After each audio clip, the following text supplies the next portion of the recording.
Transitioning from academy star to first-team regular may be the most difficult of all football's challenges.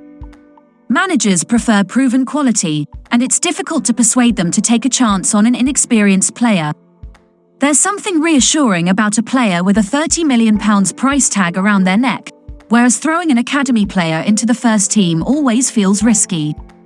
Eddie Nketiah understands this better than anyone. Despite making his Arsenal debut so long ago that he could have swapped shirts with a pterodactyl, the striker is still a bit part player at the Emirates.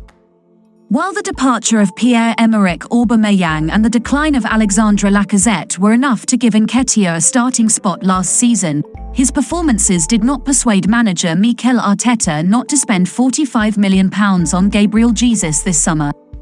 Since then, Jesus's form has relegated Nketiah to the bench, where he is itching for a chance to play first-team football.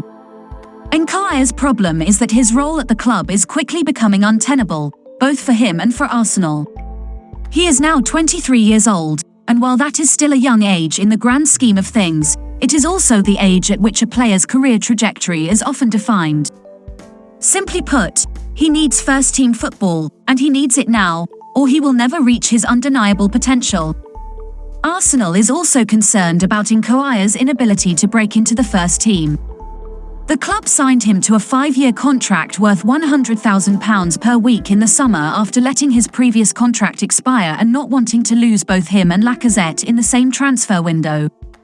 This means that the Gunners are now saddled with a high-priced striker who is essentially only used when Jesus is unavailable. Arteta and Arsenal sporting director Edu Gaspar have done an excellent job rebuilding their squad, but their handling of Nketiah appears to be a rare blunder.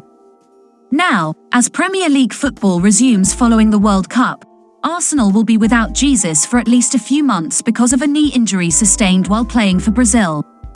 While rumours circulate Arteta will seek a replacement, it appears more likely that Nketiah will be given the opportunity to lead the line once more. And he absolutely must take this chance. If Nketiah can score a few goals during this period and be the difference between Arsenal winning and drawing, it will forever change the way he is perceived as a player. Despite his apparent skill, Nketiah keeps the image of a lightweight, an academy player finding his feet like a baby deer learning to walk for the first time. He still squanders chances and makes errors that a Premier League number 9 cannot make. For a player who showed so much promise at such a young age, he now feels like his development has been stifled.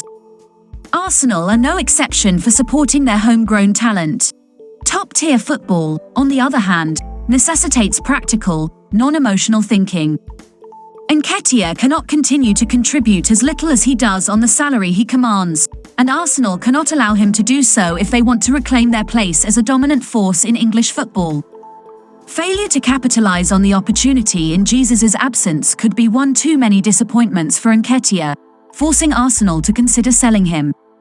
Make no mistake about it, he's now in last chance saloon territory.